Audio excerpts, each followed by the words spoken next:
अकोला शहरात 7 सप्टेंबर रोजी गुलजारपुरा भागात हिंदू भोई समाजाच्या गरीब कुटुंबातील 16 वर्षीय मुलीवर आरोपी तौहीद समीर नामक व्यक्तीने अत्याचार केला व सदर आरोपी अद्यापही फरार आहे। या घटनेच्या निषेधार्थ वाशिम जिल्ह्यातील कारंजा लाड येथील भोई समाजाच्या वतीने 10 सप्टेंबर रोजी कारंजा तहसीलदार यांना निवेदन देण्यात आले। या निवेदनाद्वारे तौहीद समीर नामक नराधमाला लवकरात लवकर जेरबंद करून त्याच्यावर कठोर कारवाई करण्यात यावी अशी या निवेदनातून विनंती करण्यात आली। यावेळी कारंजा तालुक्यातील भोई समाजाचे गजू वानखडे, महेंद्र खोडके, अनिल सुरजुसे, सारंग पेसकाडे, राजकुमार भुजाडले, राजेंद्र धारपवार, आकाश बावणे, सुशील सुरजुसे, भास्करराव घोडके उपस्थित होते। अकोला येथे 7/9/2025 ला अल्पवयीन मुलीवर झालेल्या अत्याचाराबद्दल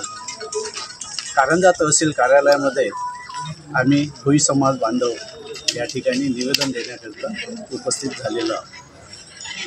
सदर व्यक्तीवर कायदेशीर कारवाई करण्यात यावी ही आमची विनंती आहे कारंजा भोई समाज संघटनेतर्फे। अक्षय लोटे, विदर्भ न्यूज, कारंजा लाड।